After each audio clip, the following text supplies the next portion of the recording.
Well,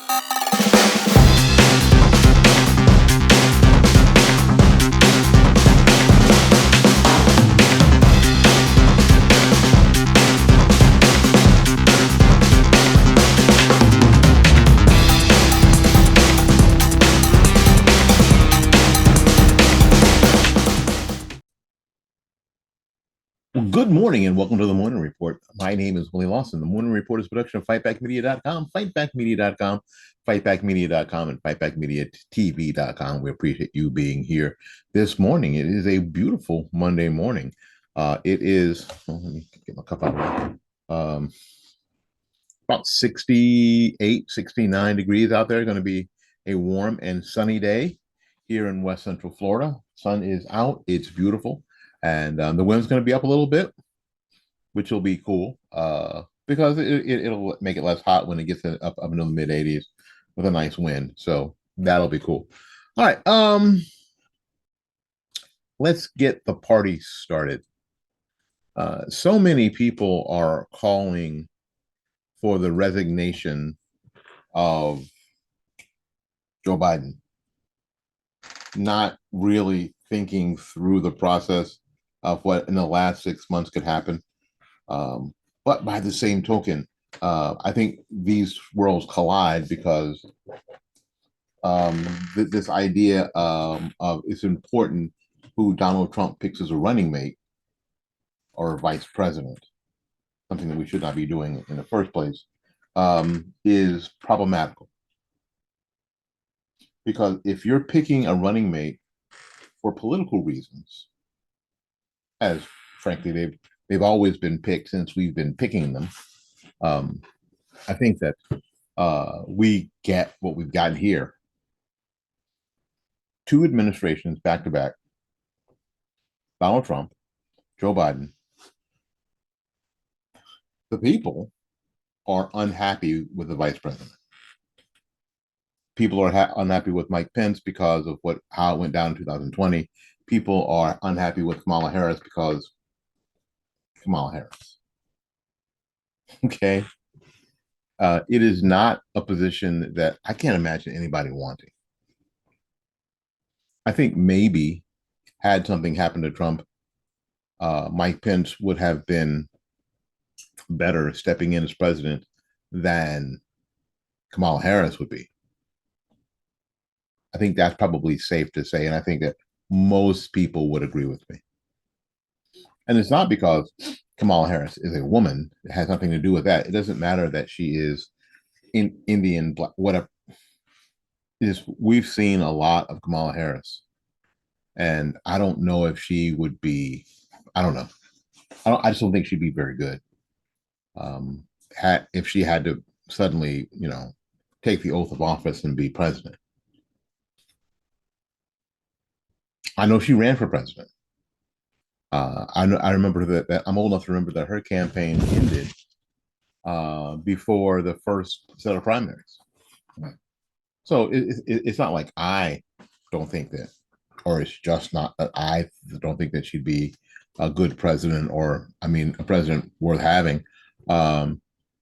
Democrats didn't think that either. Just remember, Kamala Harris wasn't super popular, in Democrat circles. I mean, she didn't even make it to the first. Her campaign for president didn't even make it to the first primary. You know, so she's a. So some people are calling her a diversity hire. That's part of it, because the choosing of Kamala Harris was to draw in a voting block, a voting contingency. Well, in the same way that Mike Pence was, or all the vice presidents as we are moving down, moving from having two elections to having one and a sidekick and a running mate. Batman could not run for president without Robin being the vice president, right? But do you want Robin to be president at any point? Do you?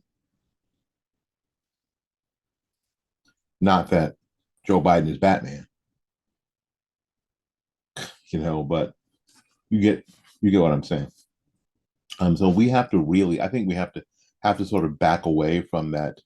It's so important who they pick because of a voting, to pull in a voting block. You can't have two vice presidents. You can't have a president and a vice president from the same state. There's no rule against that. I think that if, as long as we're going to continue to do it improperly, as long as we're going to continue this ridiculous, outrageous practice, then the vice presidential pick has to be someone who can step in day one and take over the job in the Oval Office. And I think that's the main, the main